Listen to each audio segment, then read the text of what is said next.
Izi redux zanjye ni 12 kubera nanone impamvu nkura mu gitabo cyera. Nuvuga ngo hari imiryango 12 y'Abayisiraheli. Ubonamo icyo Imana yavugaga ku bagabo uko bagombye kuba bameze ku mitwe yabo. Izi redux hari ahavuga ko kwimoza byagombye kuba birorereye ku muntu w'umugabo akaba afite umusatsi we cyakoze akaba yemerewe kuba wa musatsi we yawukuraho mu gihe ari nko mu kiriyo cy'akababaro cyuwe yabuze. Bara umuntu arayizinga gusa wayizinga igatangira kubona gukura ikurikira handi wazinze wa mutwe igakomeza yizamura ndaje ntago twahembwaga muri abo bacakara ahubwo bahembwaga ibiboko. Noneho hari ubukungu nibyo byabara by'umuhondo cya cyatsi kibisi rero cyerekana icyizere noneho kikanerekana zantuza bya bimera biri sacré. Umunyabura wese ushaka nk'umwirabura w'igisore akavuga aterekanya rukira hariya undi umunyamerika nawe aterekanya iba centre y'ubucuruzi, iba ihuriro ry'ubucuruzi bw'abantu. Wumve nawe niho bomare tunanyibakaho cyane kuntu yakundaga gufasha abantu akabagirira neza. Bavuga ko mu mateka y'ibomare bujya iwe mu rugo ntago yagiraga igipangu gifungwa porutaye nkuko tuzibona uyu munsi. Ibipangu bikomeye yanga si ibipangu by'abantu birangwa nuko umuntu ngafite urugi rwo mutamenwa. Nago bomare mu Rasta bwe gusa ni byiza buri wese afite uko yabyumva. Ntago yakingaga urugo. Impamvu bomare takingaga urugo yakunda kuvuga ngo umuntu wese wumva ashaka kungana hano wanjye byinshi no.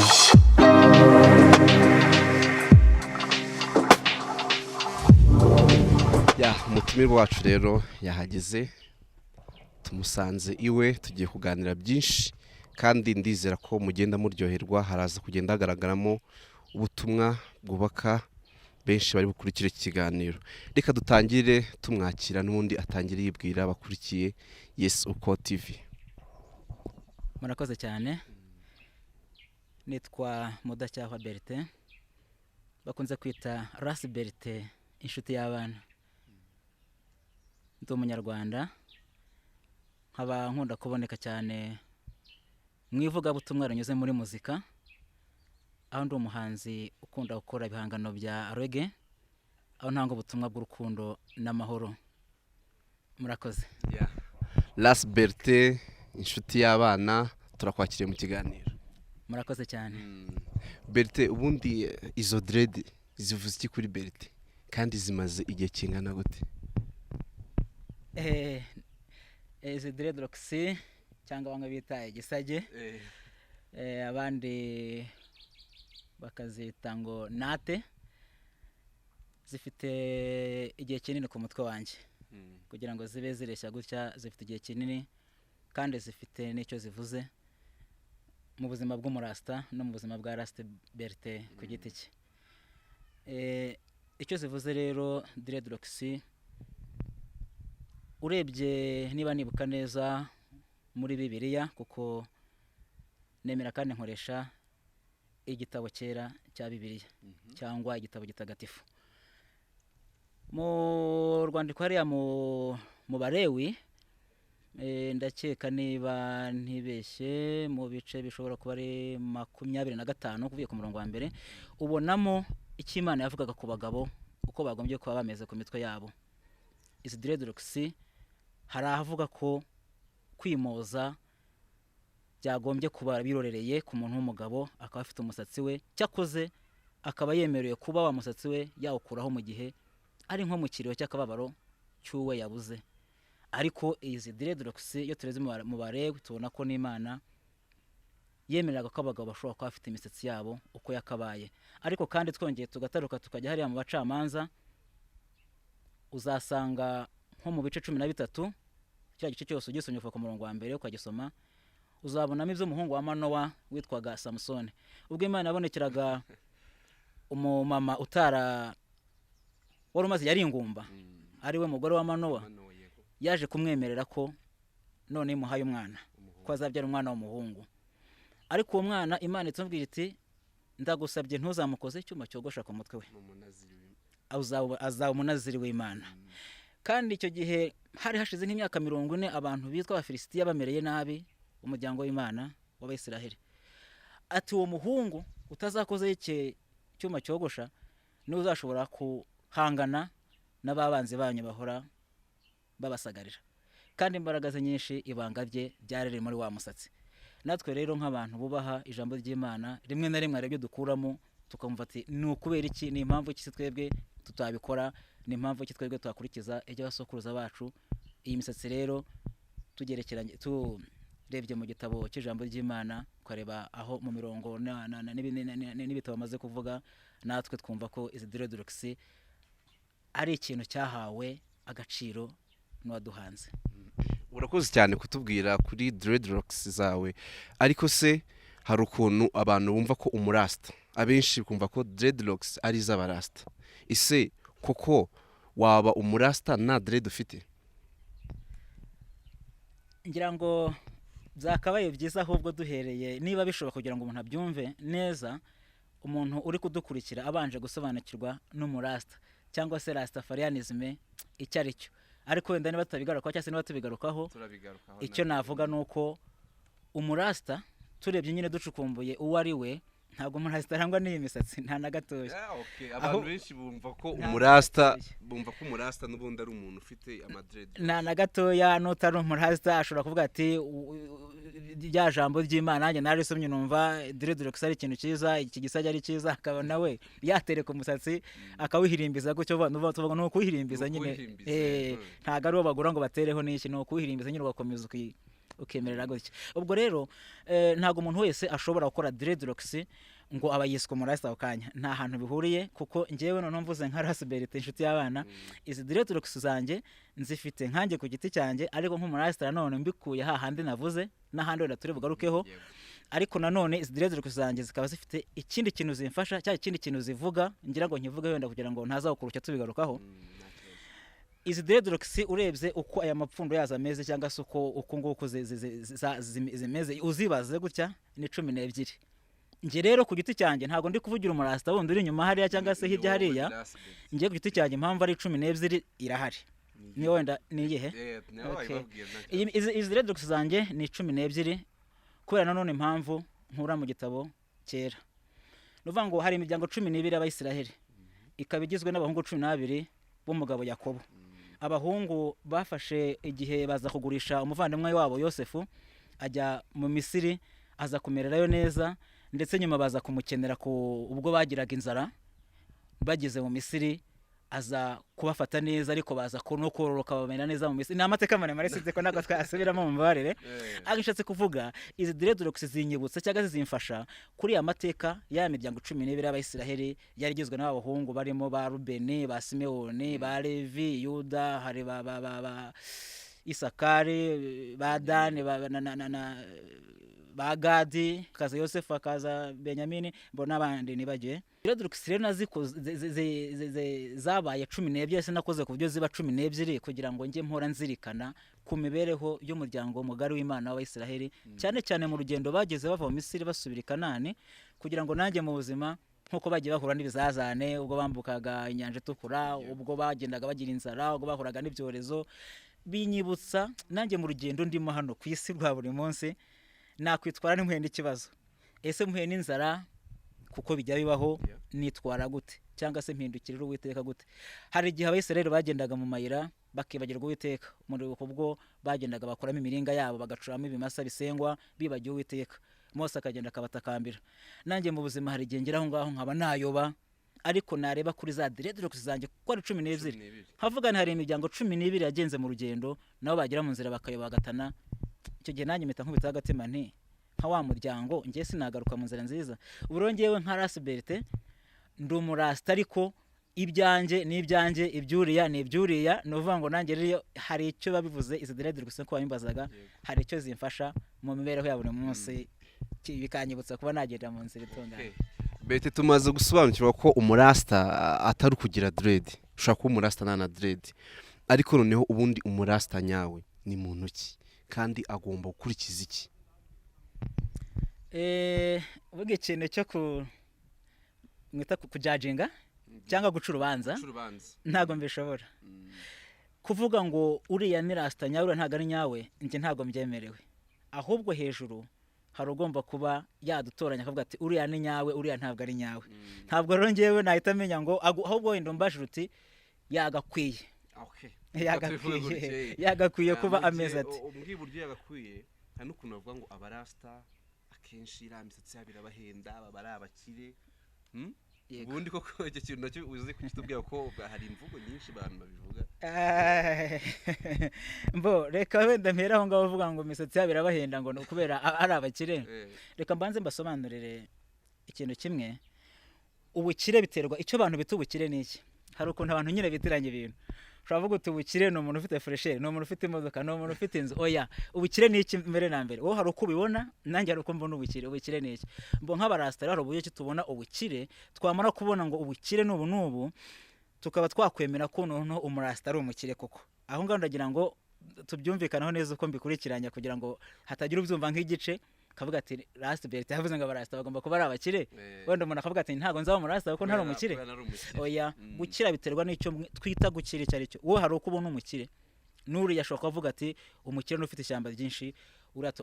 Abarasta n'abakire mu by'ukuri, ariko abarasta nyabo kuko hariho hanze aha hirya no hino ushobora kuba ameze gutya nuko turi kuganira mwansuye ariko ntari umurasta. Icyo mbikubwire niyo mpamvu navuze ntimana nizo ushobora kunshira urubanza kamenya ibyo ari byo, ariko bitabuza ko na societe uko ikubona wenda ivuga iti mbo turabona yitwaye wenda nk'umuntu ubereye umuturage uyu n'uyu w'u Rwanda cyangwa se umuntu ubana n'abandi. Ibyo birumvikana, ariko ubusanga abarasta n'abakire bagomba kuba ubukire bwabo aho bwagombye kuba buri.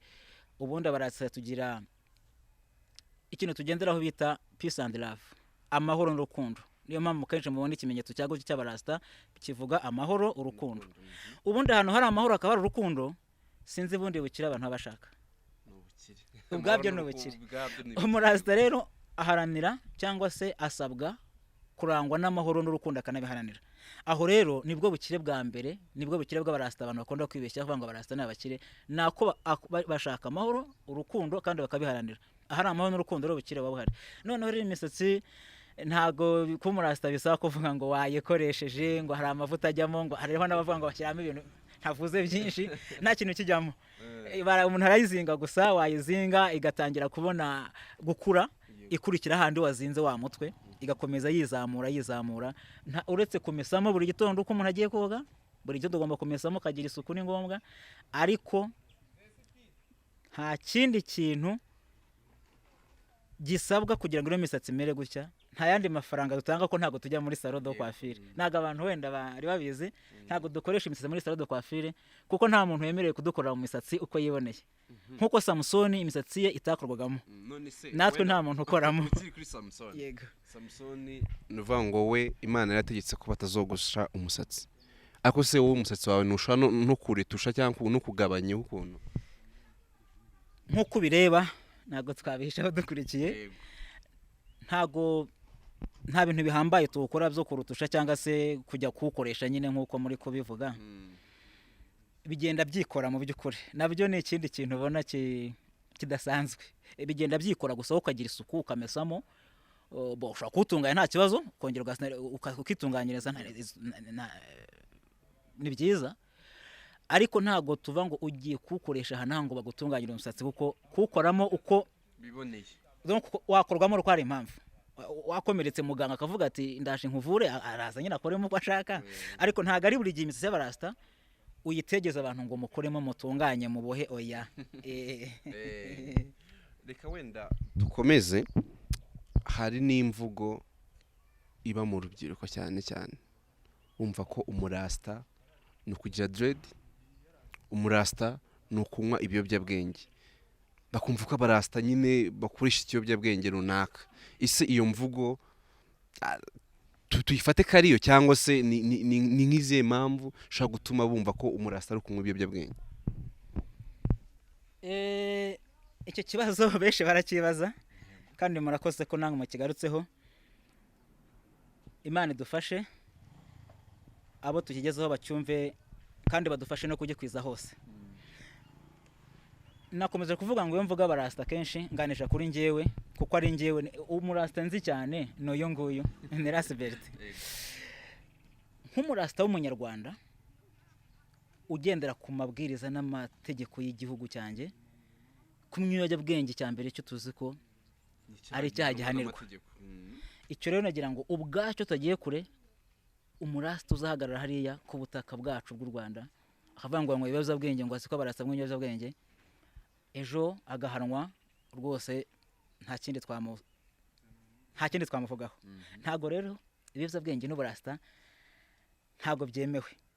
Gusa nuko nyine tutatangiye mu mizi ngo tuganire kuri Rastafarianism uko yavutse, turabiganiraho mu kanya none turebe impamvu abantu babibitiriye nabwo turaza nabyo tubiganiraho kugira ngo basobanukirwe. Ni ukuvuga ngo Rastafarianism ivuka ibaho niba turi bugarukeho, ariko ubwo nacyo reka mbe nyiciyemo kabiri. Abarasta aho bavutse n'uburyo babayeho ndaturabigarukaho, hari kirite cyangwa se imwe mu migenzo bakoraga. Iyo migenzo bakoraga ijyanye n'ibintu ibimera cyangwa se ibyatsi nabyo turaza kubivugaho, kuko ibyatsi nabyo hari ahantu Bible ivuga ko mbese buriya ibyatsi ni nk'ikiremwa cy'Imana cyahawe umugisha n'Imana, kuko tubisanga urebye nka Zaburi 104 ku murongo wa 4 ukareba ibyatsi cyo Nyagasani yabivugagaho, aho avuga ngo inka zizatererwa ubwatsi bwo kurisha, ngo n'umuntu imushyiriraho imboga kugira ngo avye umutsima uvuye mu butaka. Uvuga ngo Imana hari ukuntu ibyatsi muri Bibiliya igaragaza ukuntu ari cya kintu kigomba gutunga umuntu. Aho ngaho biranditse, hariho n'indi mirongo myinshi ntashoboye kwibuka kano kanya no mwitangiriro ku murongo ku mutwe niba ko ariho, ariko nibutse iyo Zaburi 104 n'ibice 4.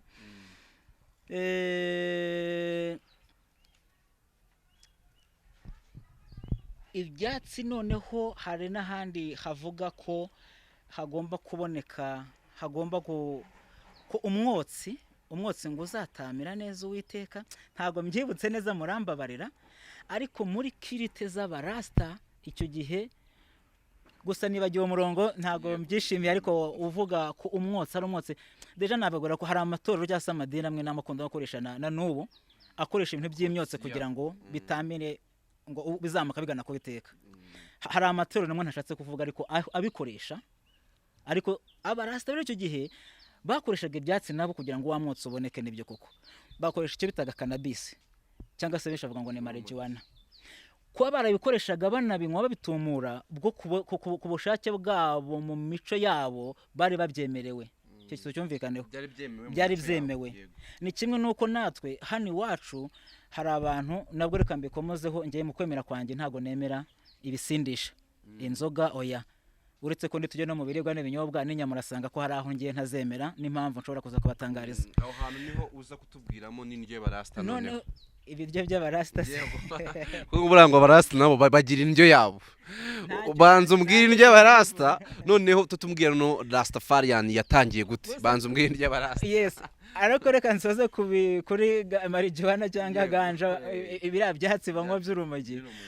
Mu mico y'abantu nari nkomoje ku nzoga iwacu mu Rwanda, iyo abantu bagiye gusaba nk'umugeni ni ikintu cyiza twubaha, bikagira ubwo tumutahira ubukwe, kandi n'ubundi Bibiliya iravuga ngo ubukwe bwubahwe na bose, kandi ubukwe bwo mwisi bushushanya ubukwe bwa hehe. Ubukwe rero mu Rwanda uzasanga ubukwe burimo hangwa agatama cyangwa se bagahisha. Gusa nge simbyemera, ntago ubwanjye gashobora kugeramo. Basabisha inzoga n'ubundi bajya gusaba umugeni bakamumuha, kandi wa mugeni no wa muntu twubaha ushushanya no wa mugeni wo mw'ijuru twavuze, ariko bakoresha inzoga. Ariko nge sinyemera, ntago nge nayikoresha. Bivuze ngo niriya marijuana niriya ganja rura rumogi bari abantu bari barwemerewe. Aho tuza kubona abarasta bagiye batera imbere cyangwa se bagiye aho baturutse bari barwemerewe. Nkuko natwe mu Rwanda niba usanze abantu bagiye gusoma umugeni batwaye urwagwa na za byeri zitandukanye zisindisha, hari umuntu uzaza wo mu gihugu runaka nko mu bihugu bira by'Abarabu za pays Maghreb niko bazita. Yego, pays Maghreb. Yes, Mwarabu. Aje akabona mwatanze urwagwa baho umugeni, baseka cyane bavuga ati barabahenza kweri, babahaye ibintu bibica none mutanze umugeni. Bivuze ngo natwe mu mategeko y'igihugu cyacu, mu mibereho yacu, mu buryo mu bigo tubayeho cyangwa uburyo tugomba kubaho, ndetse sitwe gusa n'ahandi ku isi, ibiyobyabwenge kunywa ibyo bitabi n'ibiki ntago byemewe.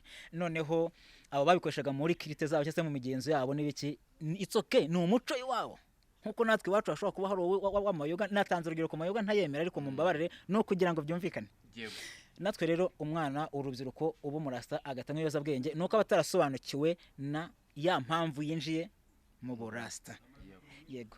Aho rero ku bindi wenda by'ibiribwa by'abarasta no kugira ngo tubiveho twavuze ko ibyatsi cyareye bavuga nyine ko ngo ari ni ikiremwa kimwana kiri sacré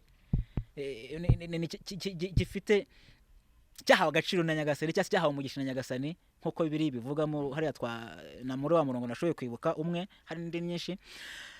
Abarasta rero dukunda kuvuga cyangwa se ariko ndakomeza mvuga njyewe n'abandi nkanjye kuko ejo udasanga hari undi wakoze ibi ukavuga uti umuntu uri gukurikira Yes uko TV akavuga ati wa Rasta yatubeshye ndavuga njyewe n'abandi bashobora kuba bakora nkanjye gusa n'abandi ntago tuba judging ntago duca urubanza. Yes mu birego z'abarasta rero dukunda ibimera cyane ko ari cya kiribwa Imana yavuze muri Azaburi ko ari umuntu azatungwa n'umutsima uvuye mu butaka.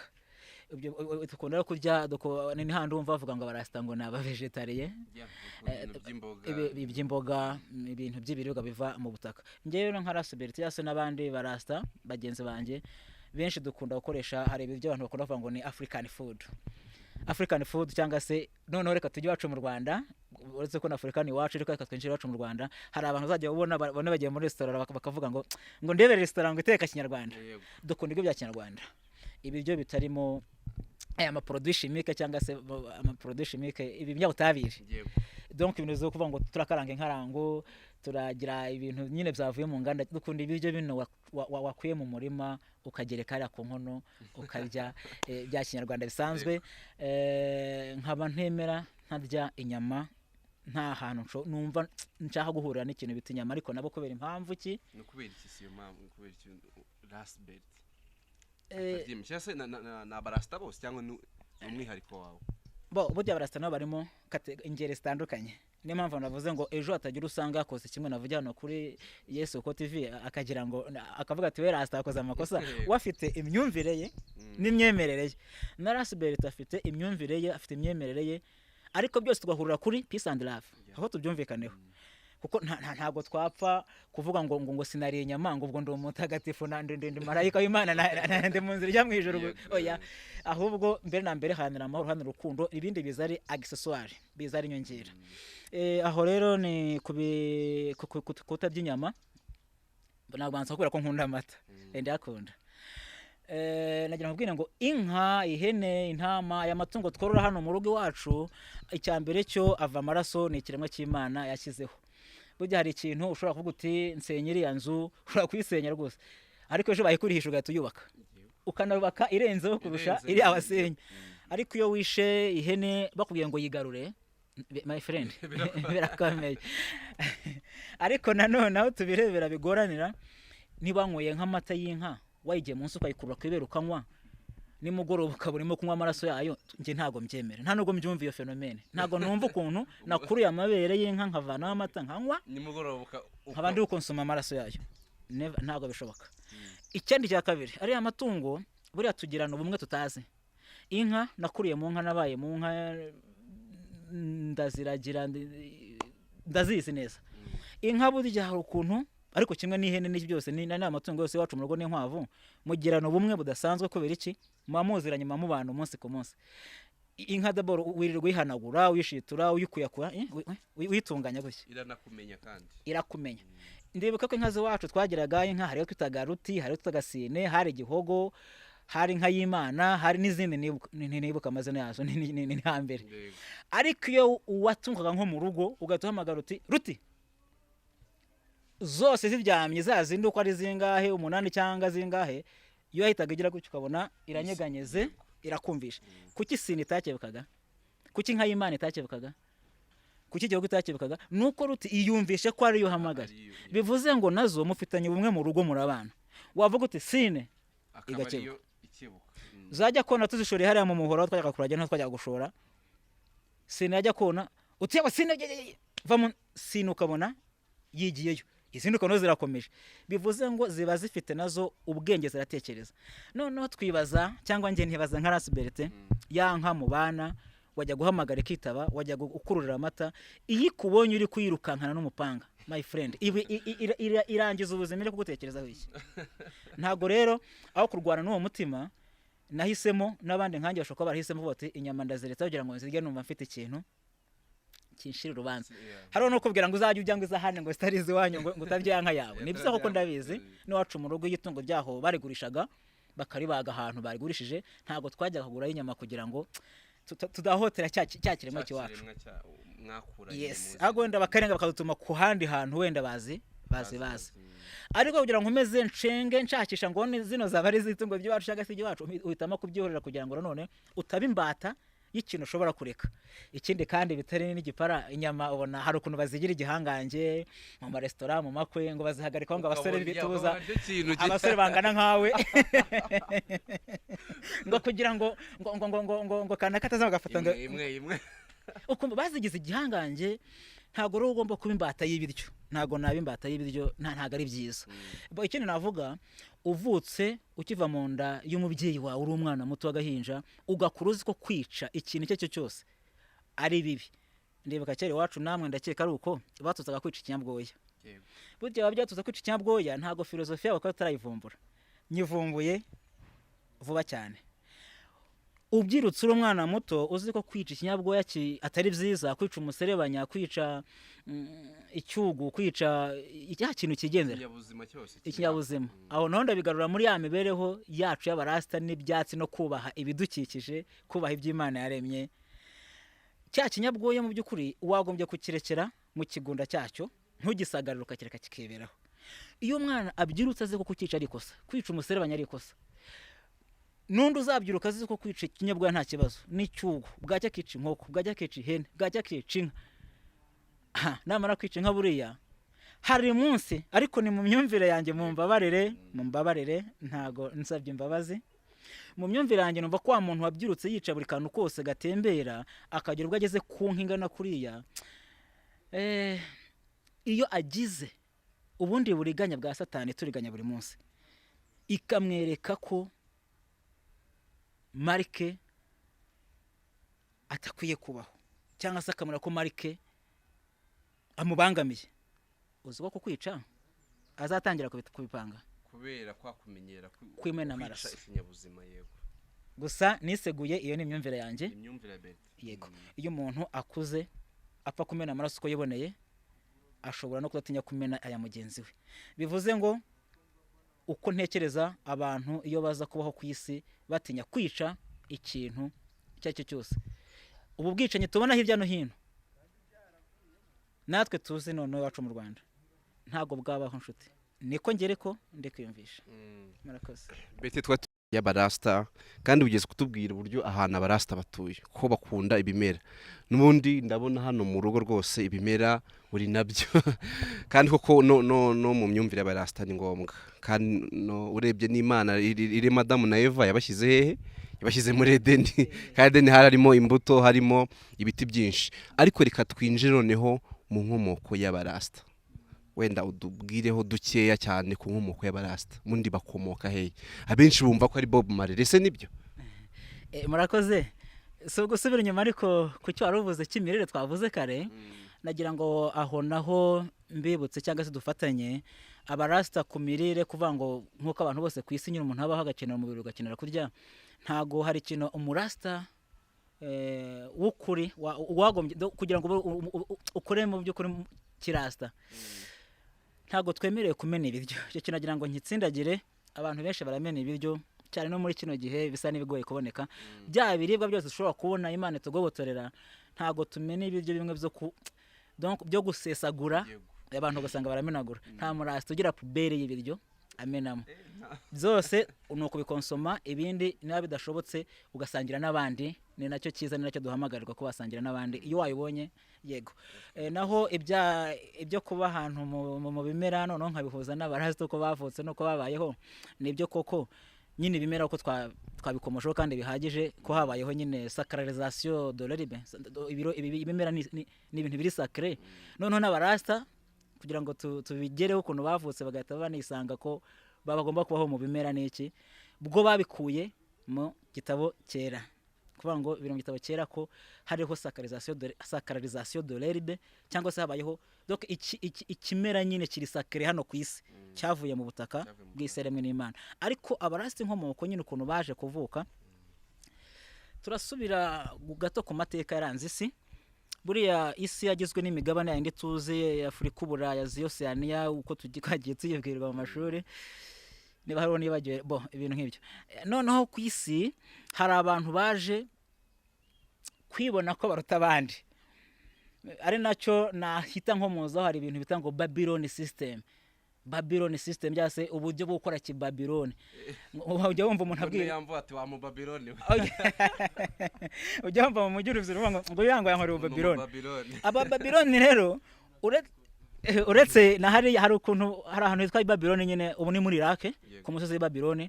Uribuka abantu bubatse umunara ari Babylon ngo bashaka kujya ku Mana. Yego, basiga abandi rwose ku isi bumva ko bagomba kuba, bakabwira ati nyamuneka Imana ntiwamenya. Ubundi se bari kwikura he? Ubundi wamenya ngo ariko bigira abantu baba bava ngo n'umuhatari ngo tujye bada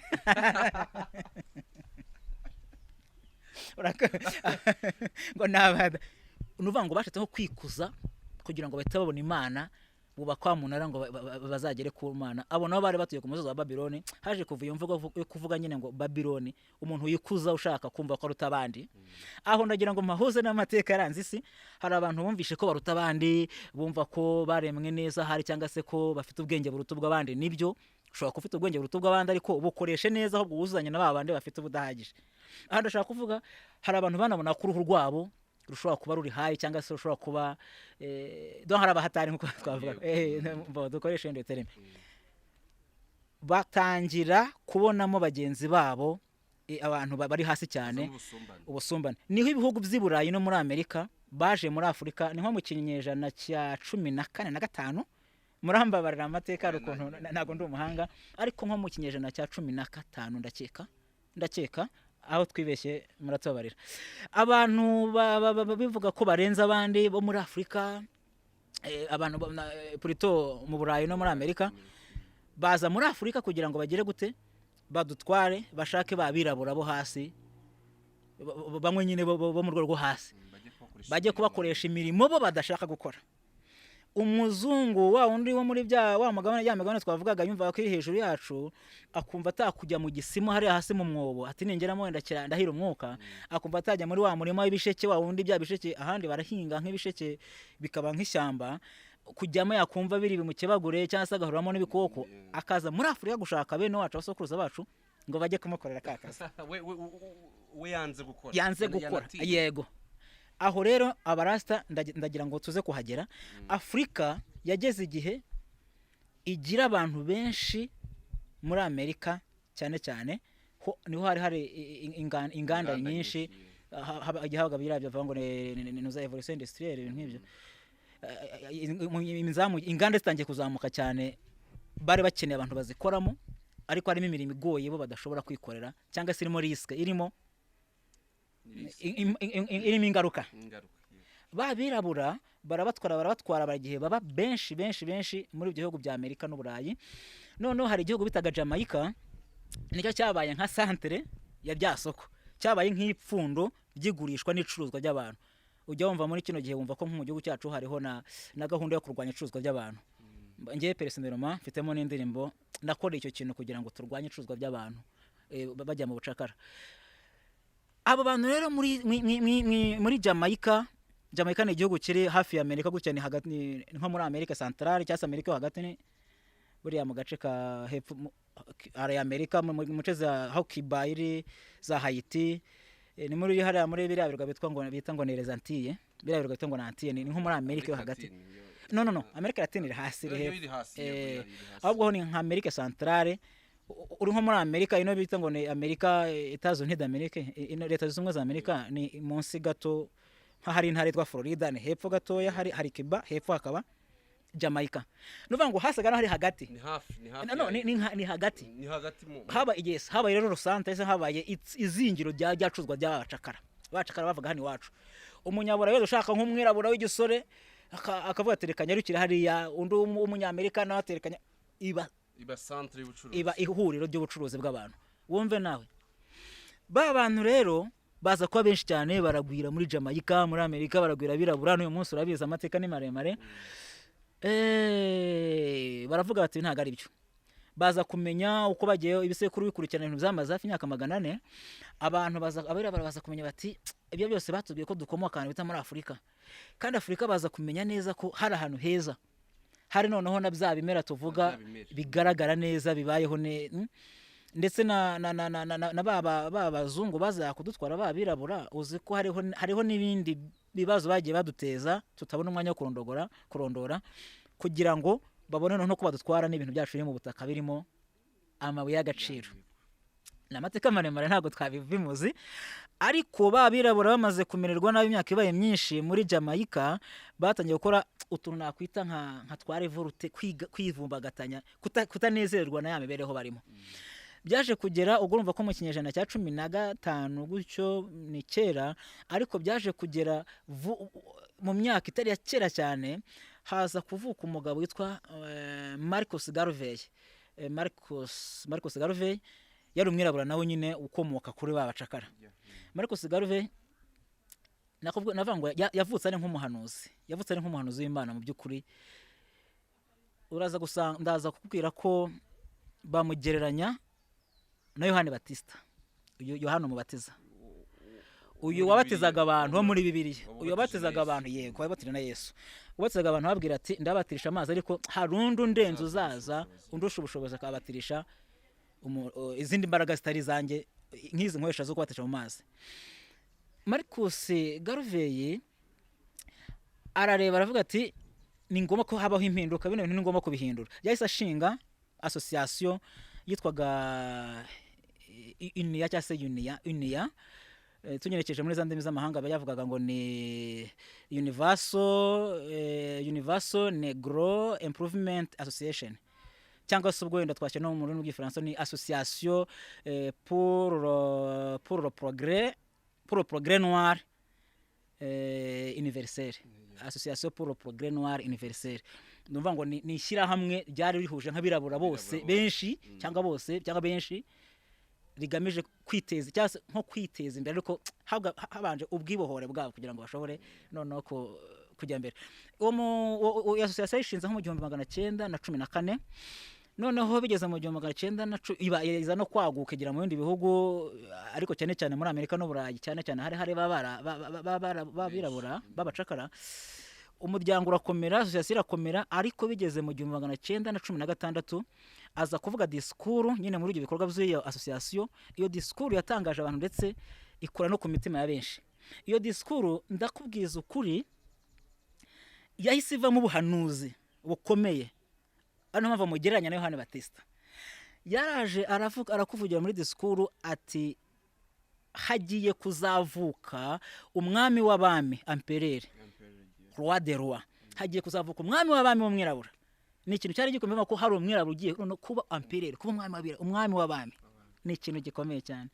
Ati hagiye kuvuka umwami w'abami, ati kandi no agiye kwimikwa kuko yari yaravutse, azimikwa, kandi namara kwimikwa wa mwami w'abami w'umwirabura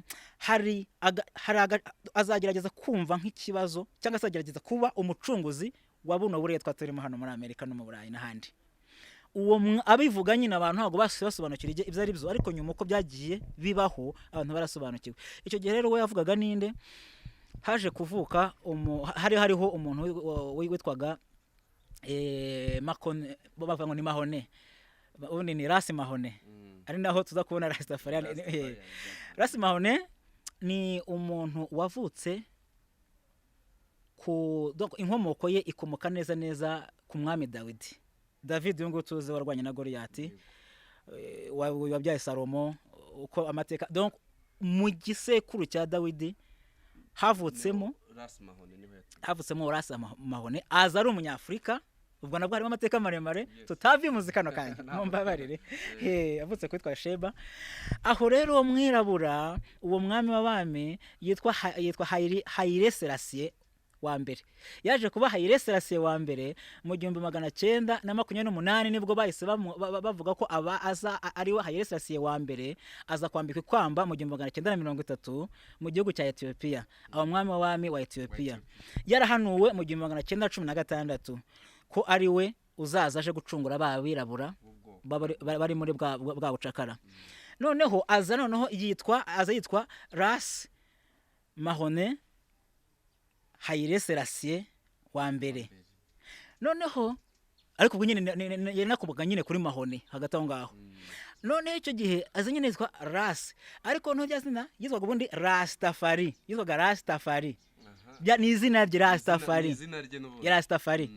None Rastafari aje yitwa gutyo, kandi Gavre yaravuze ko azaza gucungura babirabura, byazina niho byahise havaho abarasta, kubera wa wundi uvutse agiye kwa abacunguzi babo bitwa abarasta, kuko babonye wa mwami w'abamugiye kuza kuzabacungura. Noneho kandi tujye no muri Bibiliya gatoya turebe muri ndavango turebe, ariko no kugira ngo ubishobora nyine arahasoma muri Zaburi ya 68 nibagiye umurongo birambabaje, ariko no Zaburi 68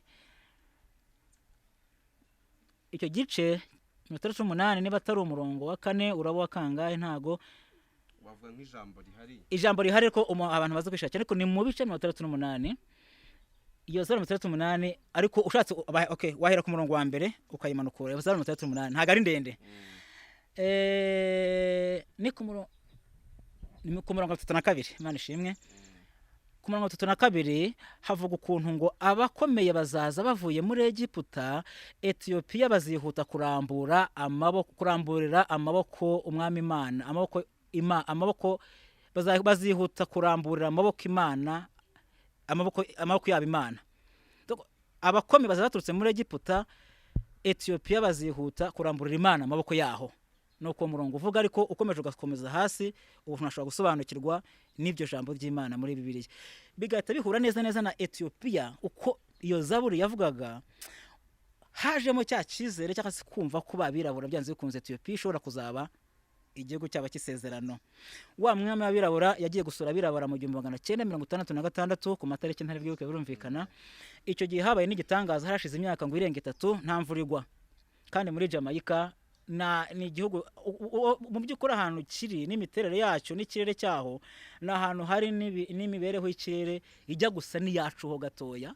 Nuvuga ngo ari imvura ari izuba binyuranamo, hari mene ya klima cyangwa se ya miterere y'ikirere ngo myiza isa naho iri ekiribure cyangwa se ijyanirana, ubushyuhe bukonje hameze neza. Ariko haje ikibazo, haza imyaka irenga 3 cyangwa irenga, ntago nibuka neza, nta mvura ihagwa. Uwo munsi yaje nk'ikimenyetso babonye bati ni wa muntu wo gukomeje kuducungura, haguye imvura nyinshi cyane. Nuko nyuma rero amateka aduha nyine abirabura benshi baratahutse bagaruka muri Afrika, baza kureba bwa bukungu bwabo. Abenshi nyine batahuka mu gihugu cya Ethiopia nk'uko cyari cyo kisezerano, abandi bagiye muri za Liberia n'ahandi. Ariko noneho n'abatarashoboye kuza, niyo mpamvu n'abirabura benshi muri Amerika bahise babona bwa bwisanzure bwabo, babonye ubwisanzure bwabo kubera iki? Wa mucunguzi Haile Selassie wa mbere. Aho ngaho muri Afrika bagarutse, ngira ngo nanakomozeho niho havuye na ya mabara mujya mubona abarasta bakunda ko nanjye ndumva harangiye ariko nawe ega nawe uri umurasta nibyo, ndetse ushobora kuba ari we murasta kurusha twebwe twese. Aya mabara nayo nibwo yatangiye kujya akoreshwa cyane, harimo umutuku uvuga urukundo, harimo umuhondo uvuga nawe uvuga uwo nguwo wivuga urukundo, uwo umutuku uri muri aya mabara uvuga urukundo. Umuhondo uvuga n'ubukungu bushingiye ku kibukungu. Afrika nakubwira n'abandi bashobora kwenda baturusha ubumenyi bazadusobanurire, nta mugabane ku isi ufite ubukungu mu butaka kurenza Afrika. Zahabu, diyama, koruta nk'uko nahani wacira hari koruta, no petroli oya, ari amabuye y'agaciro, ariko nahira hari, ariko ibyinshi no mabuye y'agaciro ajya akora mu nganda. Yubakwamo bino tuvuga ngo imodoka, ya amatelefone muvugiraho, ibintu byuma byose muri mwantunze hano. Ubutare byagiye bivamo ni muri Afrika. Ari niyo mpamvu bazungu tugiye muri amateka, ari ukuntu baje muri Afrika bakajya batuzanamo n'ibindi bintu tutazi, mu gihe tubirangariyemo bagacukura bwa bukungu. Iyi ribara rero ry'umuhondo ritugarura muri cya cyizere cy'ubukungu bwa Afrika, kikiri mu mabara aturanga mu barasta, ko Afrika ifite ubukungu, nta mpamvu yo kujya kuba abacakara muri bya bihugu tutubakorera imirimo baduhembe n'icyo ntekereza n'ubundi bakanatwica cyangwa se bakadufata. Ndaje ntabwo twahembwaga muri abo bacakara, ahubwo bahembwaga ibiboko. Noneho hari ubukungu, niryo ryabara ry'umuhondo. Cya cyatsi kibisi rero cyerekana icyizere, noneho kikanerekana bya bimera biri sacré, bya byatsi byacu twazo tuvuga.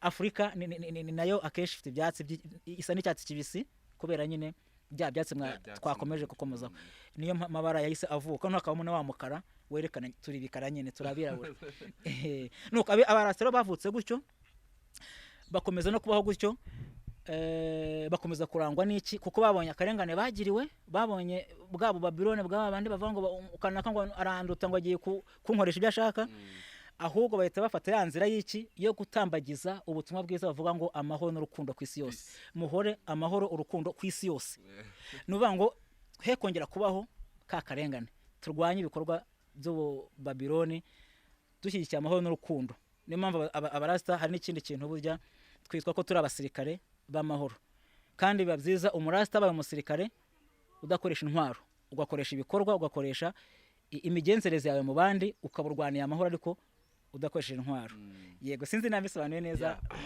muri make wagerageje kutubwira ahantu uburasta bwavuye wenda tuzanakora n'ikindi kiganiro aricyo cyonyine bigamije sibyo hano turimo turagenda dufata ahantu henshi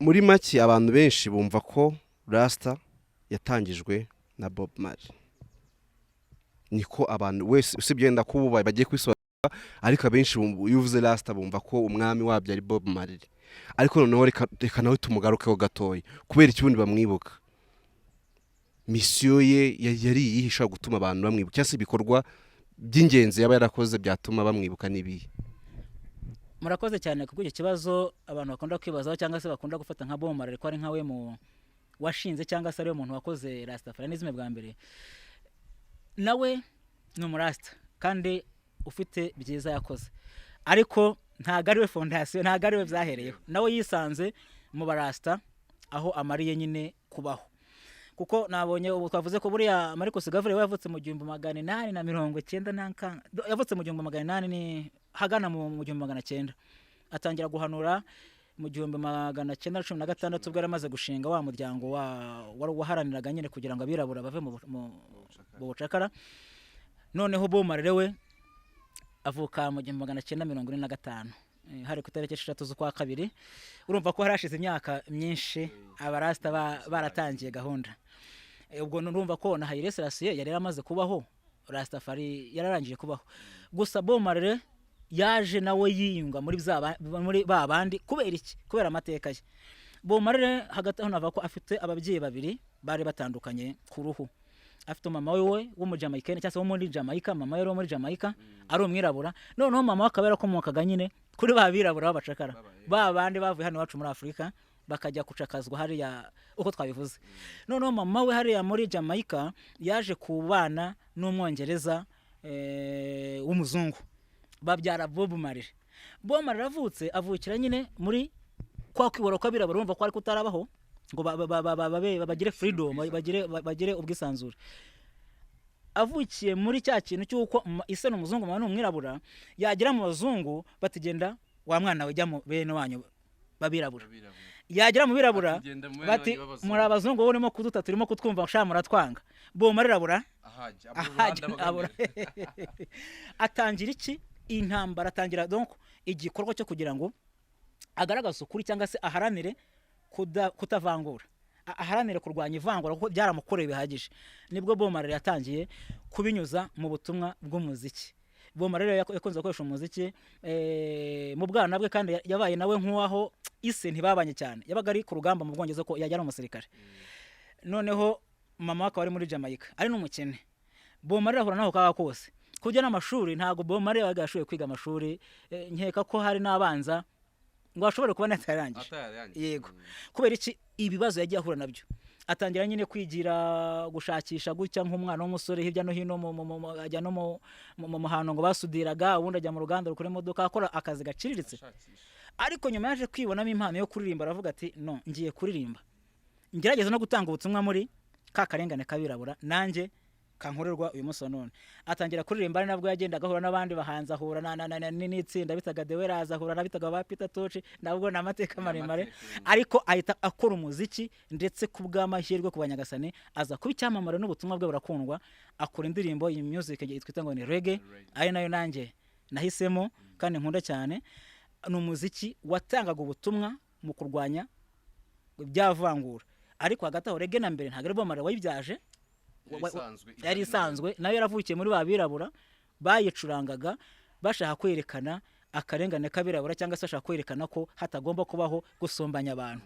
Abo babayeho bajya bacuranga bo marahita yisanga nawe muri cya gisata cyangwa se muri cya gice cyo gukoresha muzika mu butumwa bwo kurwanya akarengane. Noneho ubwo ndashaka ko tukubita ku bikorwa noneho yaba yarakoze bishobora gutuma isi mwibuka kagira igihe cyo kwibuka Bob Marley n'ibikorwa runaka yaba yarakoze. Nkuko twavugaga abarasta nyine wambwira ngo abarasta nyine ni bantu ki na abantu nyine baje baharanira kugira ngo bubake isi neza baharanire amahoro n'urukundo binyuze mu buhamya bari bafite bw'ukuntu babayeho. Bob Marley nyine nawe ahita yisanga muri babandi ko ese agwa muri babandi nyine barengana amaze kwisangamo noneho ibikorwa yakoze cyangwa se ibyo uvuga bamwibukira nuko impamvu tumwibuka yakoresheje muzika cyane.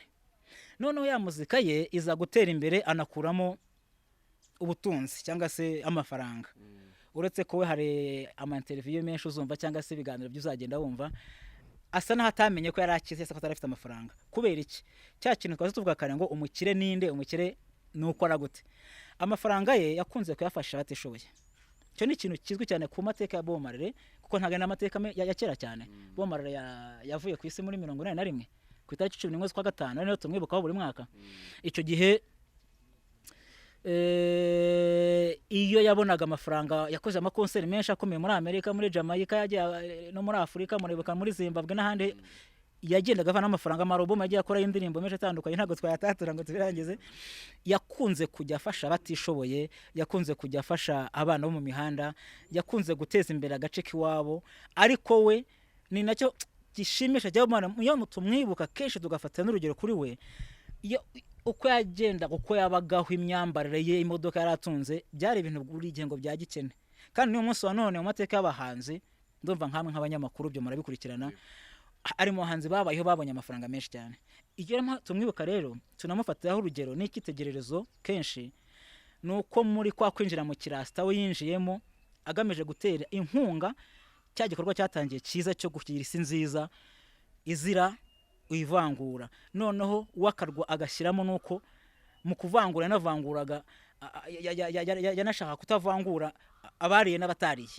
Bikubwire noneho wowe niba utarenge nka mfite ibiryo bibona naguraga nta murasa agomba kumena ibiryo nkibuka ko wowe duturanye nkavuga nti ngwino hano nasaguye avoka ebyiri ngwino nguheho. Niho Bob Marley tunanyibukaho cyane ukuntu yakundaga gufasha abantu akabagirira neza. Bavuga ko mu mateka ya Bob Marley bujya iwe mu rugo ntago yagiraga igipangu gifungwa porutaye nkuko tuzibona uyu munsi. Ibipangu bikomeye yanga se ibipangu by'abantu birangwa nuko umuntu ngafite urugi rwo mutamenwa. Nago Bob Marley mu burasta bwe gusa ni byiza buri wese afite uko yabyumva. Ntago yakingaga urugo. Impamvu Bob Marley atakingaga urugo yakunda kuvuga ngo umuntu wese wumva ashaka kungana hano iwanjye yinjire kandi cyari bunsangane kiraba ari icyo. Iyo kidahari it's okay nta kibazo.